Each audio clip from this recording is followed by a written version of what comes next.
You know, the story I'm about to report on now, I've been reporting this now for the past 2 weeks. It got started with Hassan Campbell, who posted a video about what Lil Boosie, who's a rapper, had shouted out to D. Wade of the Miami Heat, super basketball star, whose son, who was named Zion, who came home one day and told his daddy and his mama, Gabrielle Wade, that he didn't want to be a boy anymore, he wanted to be a girl. And Dwyane Wade said, okay, we'll change your name and we're gonna now make you a girl and we're gonna clip off your boy parts. And he's only 12 years old. So I started, picked up on this from Lil Boosie and Hassan Campbell. And we've been running it for the past couple of weeks because, I mean, this is going on in a number of homes, and they're going to use Zion as a poster boy and Dwyane Wade as a person of high notoriety to convince a whole lot of young people to change their gender. But one of the things I'll say at the outset, and I've said and I'll continue to say, God made you a boy, Zion. The devil will try to make you a girl. If the only reason you can become a girl, because if God wanted you to be a girl, he could have done that 12 years ago before you were born. It was God made you a boy. But at any rate, I got a video clip of Dwyane Wade making an absolute stomp down fool out of himself with Ellen DeGeneres and others talking about how proud he is that his boy now wants to be a girl. Mr. Engineer, roll that clip. We're just incredibly proud, and I just want to say before I hand it off to the rest of my family that it was really important for Zaya's first red carpet to be.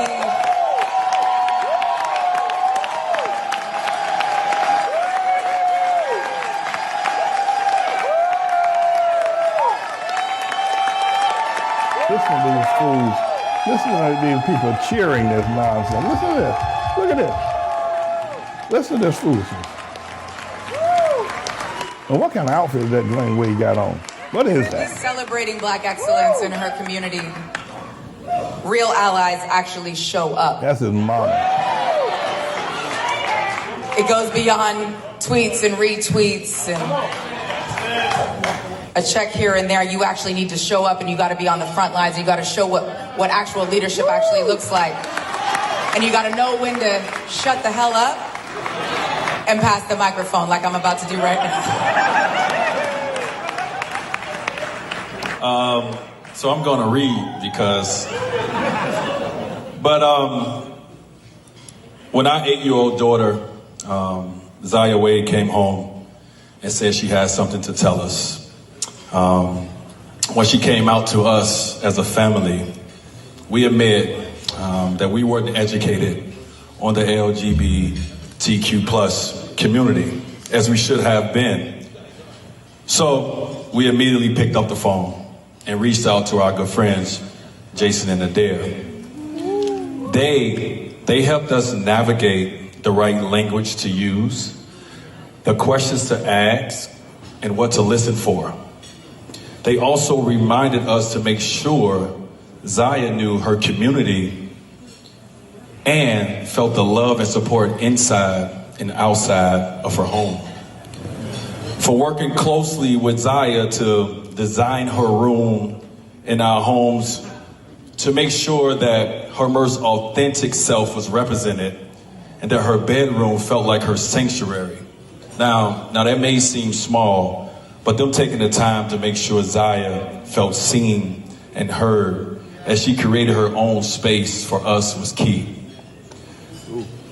It was key to Zaya's comfort and her confidence. And along the way, they don't know this yet, but they became her trusted, self-chosen godfathers.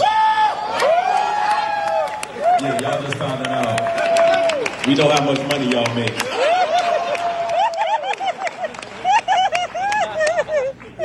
Video time. Roll the video. You know, this is really a sick, sad situation. The three S's are sick and sad.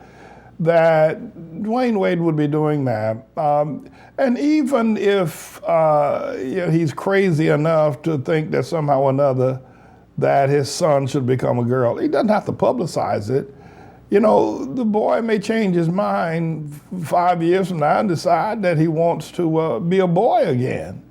And I've talked to a lot of people who are amputees that have had they've lost a leg or an arm. And while Dwyane Wade does not talk about the surgical process of the Transgender Act, if he cuts everything off, you're gonna still think it's there, even though it's gone. Amputees have told me that though they lost their leg, their arm, and that's a psychological phantom idea. But it points out another truth, that he may decide that he may see a woman years from now that he falls in love with. What's he gonna do? You know, what's he gonna do? He can't change back to become a boy.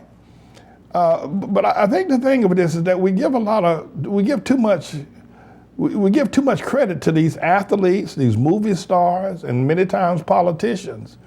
You know, to keep their place in terms of popularity, they're willing to sell their souls.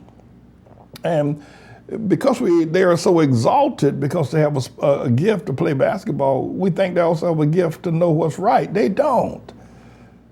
They don't. You know, there was a saying years ago in the Baptist Ministers Conference when the Civil Rights Movement got started, that they were going to people like Sammy Davis Jr., Sidney Poitier, and Paul Robeson, and a whole lot of other people, you know, that James Baldwin, and the people were looking for leading Negroes.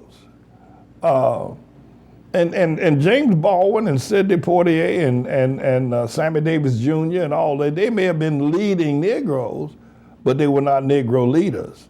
And the Negro leaders are people down in the communities, down on the street every day. You don't know their names.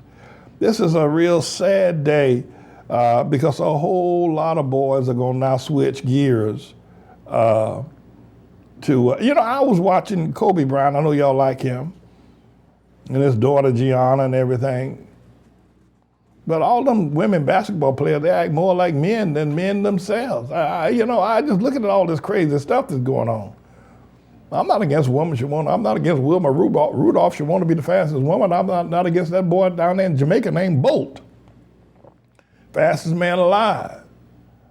But when you start going into areas that are masculine or feminine, it's a problem. At any rate, I thought y'all would hear that. This is a bit of a news blog we do, looking at spiritual wickedness in high places for the most part, making some observations about it and giving people a biblical foundation to the way of interpreting, rather than have Sean Hannity or Laura Ingraham or Janine Pirro or Anderson Cooper or Rachel Maddow or Don Lemon, Rush Limbaugh interpret what's going on in the world. You come to me and I'll tell you based on what the Word of God says.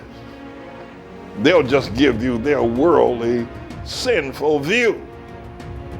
But the Manning Report will tell you what God has said, whether to say yea or nay, whether to go or to stay. You'll be led by the word of Almighty God. Come to the Manning Report on a daily basis to interpret the spiritual wickedness in high places, because there's plenty of it that's going on. And so I am he. I'm the Lord's servant, James David Righteous Rebel Manning, and I'm here to serve you with news and information.